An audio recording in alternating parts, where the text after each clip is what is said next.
ഇനി കർത്താവായ യേശുവിന്റെ രാജ്യമാണ് വരാൻ പോകുന്നത്. അവൻ നിങ്ങളെ കൈവിടുകയില്ല. നമുക്കെല്ലാവർക്കും ഒന്നുചേർന്ന് എന്തൊക്കെ പറഞ്ഞാലും സെവാൻ ഒരു വിശ്വാസി തന്നെ അല്ലയോ? പള്ളിക്ക് വേണ്ടി എന്തൊക്കെ കാര്യങ്ങളാ ചെയ്യുന്നത്. ഇങ്ങനെയുള്ള 10 പേരുണ്ടെങ്കിൽ നമ്മുടെ പള്ളി എന്നേ രക്ഷപ്പെട്ടേനെ. പള്ളി രക്ഷപ്പെട്ടുകൊണ്ട് നിന്റെയൊക്കെ കുടുംബത്തിൽ വല്ല ഗുണമുണ്ടോ മണ്ടന്മാരെ എന്നാണ് പാശാൻ പറഞ്ഞത്. ദൈവമില്ല ഉണ്ടെങ്കിൽ ആശാനിക്ക് ഇത് വരുത്തോന്ന് ഇപ്പൊ പറഞ്ഞത്. അത് നീ പറഞ്ഞ കറക്റ്റാ. ദൈവം ഉണ്ടെങ്കിൽ അവനെ ഇങ്ങനെ ഉണ്ടാക്കി വെക്കോ? മനസ്സിലായില്ലേ? ആവതുള്ള സമയത്ത് പണിയെടുത്ത് 10 പൈസ ഉണ്ടാക്കാൻ പാശാൻ പറഞ്ഞത്. ഈ പറയുന്ന കേട്ട് കർത്താവിനെതിരെ എന്തെങ്കിലും പറഞ്ഞാണ്ടല്ലോ ഈ ഊളച്ചായത്ത് തന്നെ മൂത്തൊഴിക്കും. ഇതൊരു തുടക്കം മാത്രം. കർത്താവിന്റെ അത്ഭുത പ്രവർത്തനങ്ങൾ ഇനി കാണാൻ പോകുന്നതേ ഉള്ളൂ.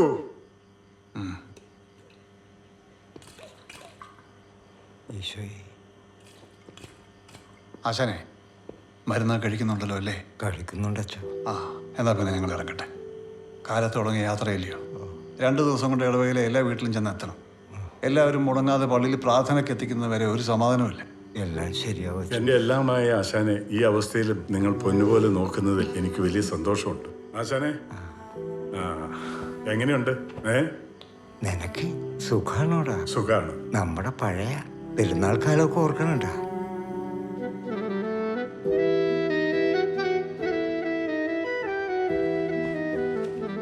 ഇത് മേടിക്കാച്ചാ?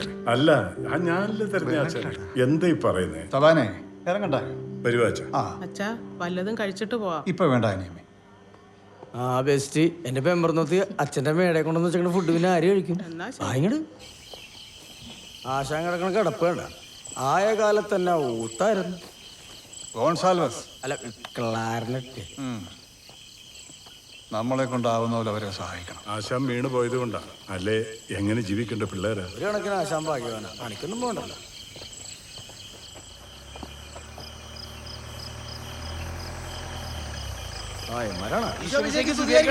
ഇപ്പോഴും എപ്പോഴും സ്തുതിയായിരിക്കട്ടെ. ഇതൊക്കെ അറിയാവോ അച്ചോ? ഓ, സേബാനോസിന്റെ കൂടെ ഉറക്കത്തിൽ കിട്ടുപിടിച്ചേർക്കുള്ളൂ അല്ലടാ മക്കളെ. നമുക്ക് ഇവരെ പള്ളിമേടയിൽ ഒന്ന് ഇറക്കിയിട്ട് പോവാം. നിങ്ങൾ എവിടെ പോയിട്ട് വരുവാടാ? എടാ മക്കളെ, ഓട്ടോ ഒക്കെ ഉണ്ടോടാ? ഓ, കുറവാച്ചോ? ആ, എങ്ങനെ കുറയാതിരിക്കും? ദൈവഭയം വേണം. നീയൊക്കെ രാംദാസിന്റെ മക്കളെ പുറകെ കിടക്കാതെ ദൈവത്തോട് പ്രാർത്ഥിക്കും. അതിനുമാർക്ക് കർത്താവിന്റെ മുഖം ഓർമ്മ വേണ്ടേ? എല്ലാ സഭാനെ ഉപദേശം തുടങ്ങി. മക്കളെ, നിങ്ങളെ ഉപദേശിക്കാന്ന് വിചാരിക്കരുത്. നിങ്ങളുടെ പ്രായത്തിലുള്ള പിള്ളേര് കല്യാണം കഴിച്ച് പിള്ളേരൊക്കെ ആയിട്ട് നല്ല അന്തസ്സായിട്ട് ജീവിക്കും. എടാ, നീയൊക്കെ എന്താടാ ഇങ്ങനെ ആയി പോയത്? നിങ്ങളുടെ അമ്മച്ചി മരിച്ച ശേഷം വേറെ കല്യാണവും കഴിക്കാതെ മക്കളെ ശരണമെന്നും പറഞ്ഞ് നിന്നെയൊക്കെ പൊന്നുപോലെ വളർത്തി വലുതാക്കി ഇവിടെ വരെ എത്തിച്ച നിങ്ങളുടെ ഈ അപ്പനെ കുറിച്ച് നിങ്ങൾ എപ്പോഴെങ്കിലും വിചാരിച്ചിട്ടുണ്ടോ?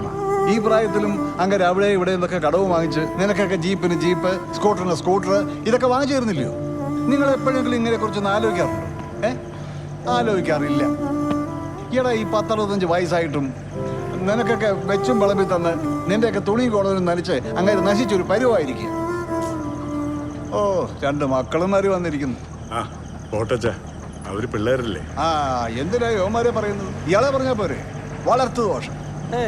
ഇതാണ് ഞാൻ പറയണത്. മക്കളെ വളർത്തണമെങ്കിൽ തന്തയും തള്ളയും കൂടി ഒരുമിച്ച് വളർത്തണം. അല്ലെങ്കിൽ ഇവന്മാരെ പോലെ അല്ലേ സഭാനെ?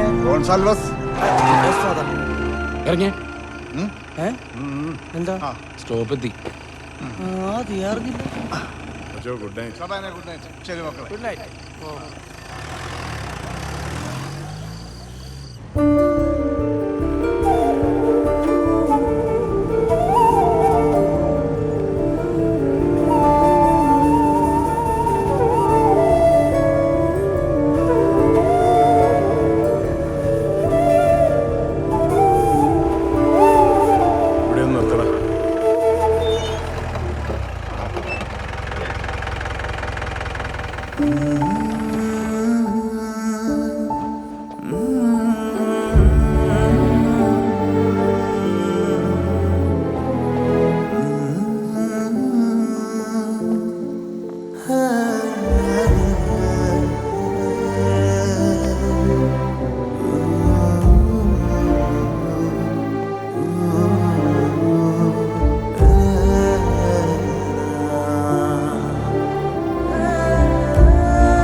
അത്രയൊക്കെ പറഞ്ഞിട്ടും അപ്പനെന്താ അപ്പൊ ഒന്നും മിണ്ടാത്തത്? ഞങ്ങള് അത്രയ്ക്ക് മോശപ്പെട്ടവരാണപ്പ. ആരൊക്കെ എന്തൊക്കെ പറഞ്ഞാലും എൻ്റെ മക്കളെ എനിക്കറിഞ്ഞുകൂടെ. ഈ ലോകം മുഴുവനും നിങ്ങളെ തള്ളി പറഞ്ഞാലും നിങ്ങളുടെ അപ്പൻ നിങ്ങളെ ഒരിക്കലും തള്ളി പറയില്ല. എൻ്റെ മൊത്തല്ലേ നിങ്ങൾ.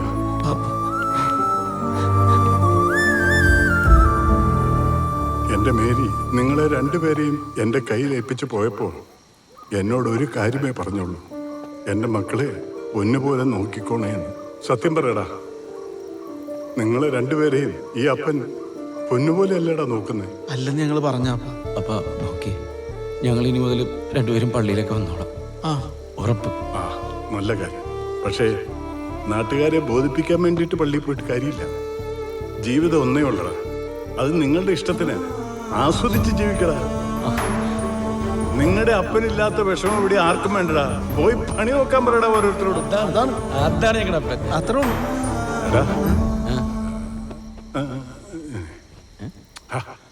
എടാ, സാധനം ഇരിപ്പുണ്ടോ? പിന്നെ ഇല്ലാണ്ടാ. എടുക്കടോ.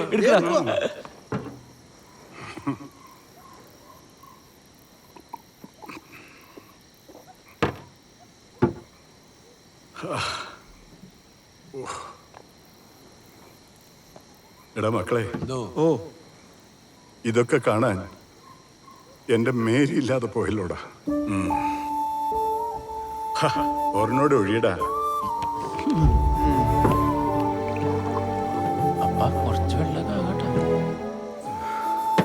എന്നാലും എന്റെ മേരി ആകാശത്ത് നക്ഷത്രമായി നിന്ന് ഇതെല്ലാം കണ്ട് സന്തോഷിക്കുന്നുണ്ടാവാം. ദേ നോയിക്കേ കർത്താവേ, ഇത് കുറെ ഉണ്ടല്ലോ. എടി മേരി, മേരിയേ, ഇതിലേതാടി നീ? ഓ, മുകളിലത്തെ സ്റ്റാർ ഇല്ലെങ്കിൽ എന്താ, എന്റെ ഇടവും വലവും നിക്കുകയല്ലേ രണ്ട് സ്റ്റാറുകൾ. സൂപ്പർ സ്റ്റാറാ. ഓ, എനിക്കതങ്ങ് സുഖിച്ചു. ഒഴിയട പറഞ്ഞോടെ.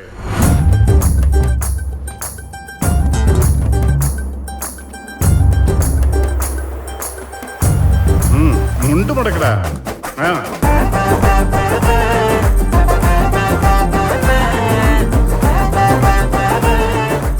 ഇതെങ്ങോട്ടാ?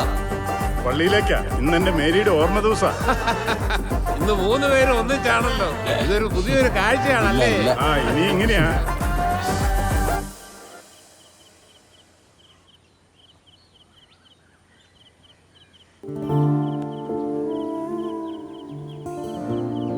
മേരി, വലിയൊരു കാര്യം പറയാം കേട്ടോ. ഞാൻ മരിച്ചു കഴിഞ്ഞാൽ നിന്റെ അടുത്ത് ഇവിടെ കിടക്കാൻ വരില്ല കേട്ടോ.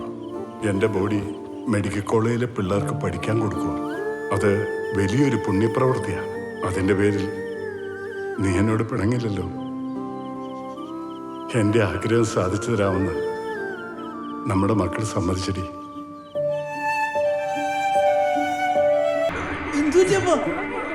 അച്ഛോ,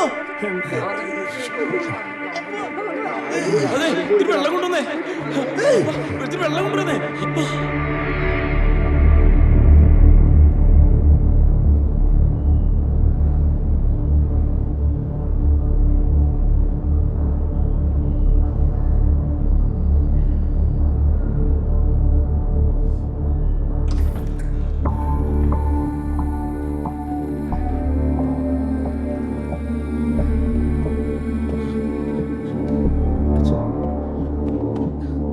എന്താ അച്ഛോ? സഹായമൊന്നുമില്ലടാ, അവൻ ചുമ്മാ നമ്മളെ പറ്റിക്കാണ്. എന്താണ് തെളിച്ചു പറ. പോയടാ.